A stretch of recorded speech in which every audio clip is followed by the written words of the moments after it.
Hello traders, this is Cousin Vinny coming to you from theclosingprint.com on March the 5th, 2017. In this edition of your weekend video newsletter, we'll talk about the indices, all of which closed higher with the exception of the Russell 2000 and the Hang Seng down 1.72% on the week.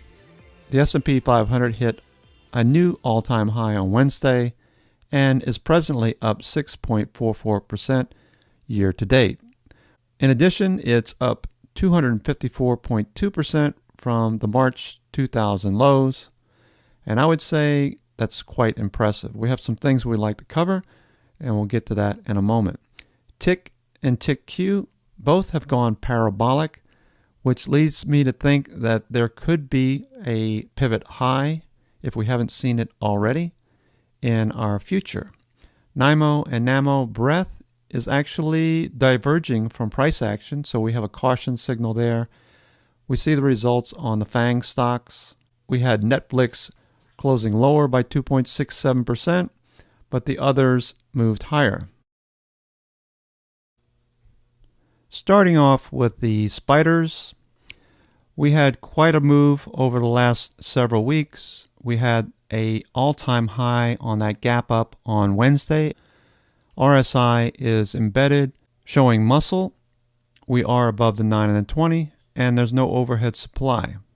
That said, we're looking for Tick Cumulative to continue to show its direction. This is institutional sentiment, real time, and as you know, in order for us to get bearish, we have to see this turn down at a minimum.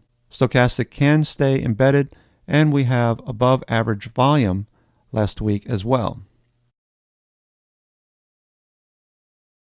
If we analyze the sector heat map for a moment, we note that there is a respite, more or less, in the sectors herein by virtue of the fact that it hasn't changed much relative to what we've seen in the past. These were relatively fast changes. Right now, it's more of a plateau and a waiting period to see what's going to happen next. So we'll have to watch this.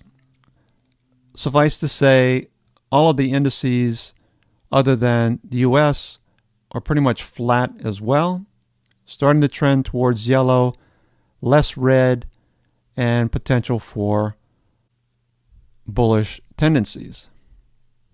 And we can see commodities here, what they've been doing. So right now it looks like a respite, and we'll look at a couple of sectors that will target short term. Namely, healthcare, you can see, is mostly green. This is one of the sectors that outperformed last week. For MACD to turn up and stochastic to continue. Okay, so that's going to do it for me for the weekend. This is Cousin Vinny coming to you from theclosingprint.com.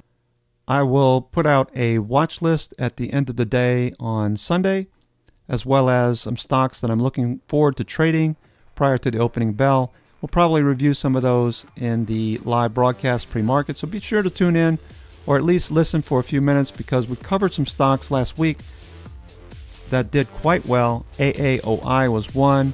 We also had Halliburton we talked about, as well as ALKX. All of those were really nice day trades early in the morning, so very important to listen to the pre-market show. I hope this helps. We'll talk to you in the trading room shortly. Have a great day.